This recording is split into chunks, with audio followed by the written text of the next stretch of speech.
ಮಗು, ದೂರದ ಬೆಟ್ಟ, ಪರ್ವತ, ಕಾಡುಗಳು ನೋಡಲು ತುಂಬ ಸುಂದರವಾಗಿರುತ್ತದೆ.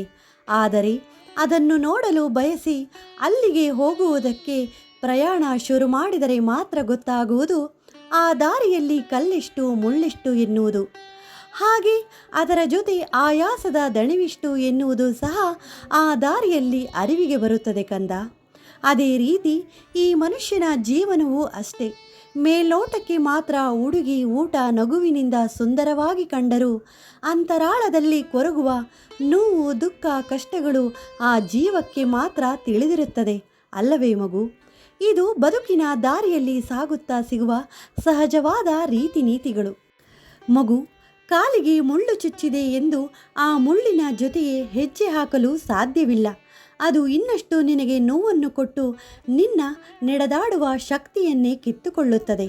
ಅದೇ ರೀತಿ ನಿನ್ನ ಜೀವನದಲ್ಲಿಯೂ ಸಹ ಕಷ್ಟಗಳಿವೆ, ದುಃಖಗಳಿವೆ ಎಂದು ಕೊರಗುತ್ತಾ ಕುಳಿತುಕೊಳ್ಳಬೇಡ. ಆ ಕಷ್ಟಗಳಿಗೆ ಎದೆಗುಂದದೆ ಧೈರ್ಯವಾಗಿ ಎದುರಿಸು.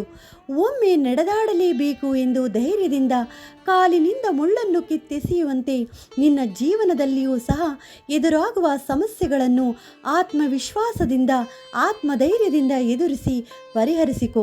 ಖಂಡಿತವಾಗಲೂ ನಿನಗೆ ಒಳ್ಳೆಯ ಗೆಲುವೇ ಸಿಗುತ್ತದೆ ಮಗು. ಪ್ರತಿಯೊಂದು ಪ್ರಶ್ನೆಗೂ ಉತ್ತರವೂ ಇದ್ದೇ ಇರುತ್ತದೆ, ಆದರೆ ಅದನ್ನು ತಾಳ್ಮೆಯಿಂದ ಹುಡುಕಬೇಕು. ಅದೇ ರೀತಿ ಕಷ್ಟ ಇದೆ ಎಂದರೆ ಅದಕ್ಕೂ ಸಹ ಖಂಡಿತವಾಗಲೂ ಪರಿಹಾರವೂ ಇದ್ದೇ ಇರುತ್ತದೆ. ಅದನ್ನು ಹುಡುಕುವ ಪ್ರಯತ್ನ ನೀನು ಮಾಡಬೇಕು. ಆಗ ಅದಕ್ಕೆ ಒಳ್ಳೆಯ ದಾರಿಯು ಸಿಕ್ಕೇ ಸಿಗುತ್ತದೆ. ಜೀವನದಲ್ಲಿ ಮಾಡುವಂತಹ ಎಲ್ಲ ಕೆಲಸಗಳು ಕೊನೆಯಲ್ಲಿ ಪರೀಕ್ಷೆಗೆ ಒಳಗಾಗುತ್ತವೆ. ಅಂದರೆ ಆ ಪರೀಕ್ಷೆಯಲ್ಲಿ ಗೆಲುವು ಇದ್ದೇ ಇರುತ್ತದೆ ಎನ್ನುವ ಸೂಚನೆ ಇದಾಗಿದೆ. ಹಾಗಾಗಿ ಬದುಕಿನಲ್ಲಿ ಬರುವ ಒಂದೊಂದು ಸಮಸ್ಯೆಗಳು ಪರೀಕ್ಷೆಗಳನ್ನು ನೀಡುತ್ತವೆ. ನೀನು ಅದನ್ನು ಧೈರ್ಯದಿಂದ ಎದುರಿಸಿ ಗೆಲ್ಲಬೇಕು. ಇಷ್ಟೇ ಇದಕ್ಕೆ ಉತ್ತರ ಮಗು. ಈ ಗುರುವಿನಲ್ಲಿ ನಂಬಿಕೆ ಇಟ್ಟು ಮಾಡುವ ಪ್ರತಿಯೊಂದು ಪ್ರಾರ್ಥನೆಗೂ ಒಳ್ಳೆಯ ಫಲಗಳು ಸಿಕ್ಕೇ ಸಿಗುತ್ತವೆ. ತಾಳ್ಮೆ ಇರಲಿ. ಸೋಲುತ್ತೇನೆ ಎನ್ನುವ ಭಯ ನಿನ್ನಲ್ಲಿ ಅಡಗಿದ್ದರೆ ಗೆಲುವು ನಿನ್ನಿಂದ ದೂರ ಸರಿಯುತ್ತದೆ. ಅದೇ ಗೆಲ್ಲಲೇಬೇಕು ಎಂದು ಮನಸ್ಸು ಮಾಡಿ ಮುಂದೆ ನಡೆದರೆ ಜಯವನ್ನು ಸಾಧಿಸುತ್ತೀಯ.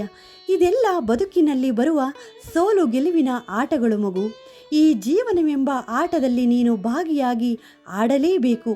ಒಂದು ಸೋಲು ಅಥವಾ ಗೆಲುವು ಆಯ್ಕೆ ನಿನ್ನಲ್ಲೇ ಇರುತ್ತದೆ. ಹಾಗಾಗಿ ಮಗು, ಜೀವನದಲ್ಲಿ ಯಾವುದಕ್ಕೂ ಭಯಪಡಬೇಡ. ನೀನು ನಂಬಿರುವ ಗುರುವನ್ನು ನೆನೆದು ಮುಂದೆ ಸಾಗು. ಸಾಗುವ ದಾರಿಯಲ್ಲಿ ಏನೇ ಎದುರಾದರೂ ಅಳಬೇಡ, ಕುಗ್ಗಬೇಡ, ಸೋತಿನೆಂದು ದುಃಖಿಸಬೇಡ. ಧೈರ್ಯದಿಂದ ಎಲ್ಲವನ್ನೂ ಎದುರಿಸಿದಾಗಲೇ ತಿಳಿಯುವುದು ನಿನ್ನ ನಂಬಿಕೆಯ ಸಾಮರ್ಥ್ಯವೇನೆಂಬುದು. ಸೋಲುತ್ತೇನೆ ಎಂದು ಭಯದಿಂದ ಯಾವ ಕೆಲಸಗಳಿಂದಲೂ ಹಿಂದೆ ಸರಿಯಬೇಡ. ಒಮ್ಮೆ ಸೋತರೂ ಪರವಾಗಿಲ್ಲ ಎಂದು ಗೆಲುವನ್ನು ಪಡೆಯುವುದಕ್ಕೆ ಧೈರ್ಯ ಮಾಡು.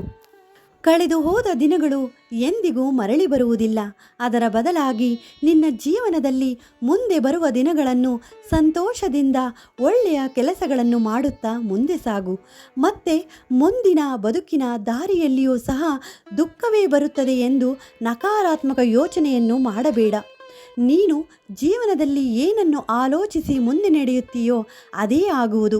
ಒಳ್ಳೆಯದೇ ಆಗುತ್ತದೆ. ನನ್ನ ಜೀವನದಲ್ಲಿ ನಾನು ಸಂತೋಷದಿಂದ ಜೀವನ ನಡೆಸುತ್ತೇನೆ, ಇರುವುದರಲ್ಲೇ ನೆಮ್ಮದಿ ಇದೆ ಎಂದು ಒಳ್ಳೆಯ ಸಕಾರಾತ್ಮಕ ಆಲೋಚನೆಯನ್ನು ಮಾಡು. ಅದೇ ನಿನ್ನ ಜೀವನದಲ್ಲಿ ನಡೆಯುತ್ತದೆ. ಅದಕ್ಕಾಗಿ ನಿನ್ನ ಒಳ್ಳೆಯ ಭವಿಷ್ಯಕ್ಕಾಗಿ ಪ್ರಾಮಾಣಿಕವಾದ ಕೆಲಸ ಮಾಡು. ತಾಳ್ಮೆಯಿಂದ ಆಲೋಚಿಸಿ ಒಳ್ಳೆಯ ದಾರಿಯಲ್ಲಿ ನಡೆ. ಇಲ್ಲವೆಂದರೆ ಇಂದಿನ ದಿನವೂ ವ್ಯರ್ಥವಾಗುತ್ತದೆ. ಬಯಸಿದ್ದೆಲ್ಲವೂ ದೂರ ಸರಿಯುತ್ತದೆ ಮಗು. ಅದಕ್ಕಾಗಿ ಆತ್ಮವಿಶ್ವಾಸದಿಂದ ಕಷ್ಟಗಳನ್ನು ಎದುರಿಸಿ ಮುಂದೆ ಸಾಗು. ಎಲ್ಲವೂ ನಿನ್ನ ಜೀವನದಲ್ಲಿ ಶುಭವೇ ಆಗುತ್ತದೆ.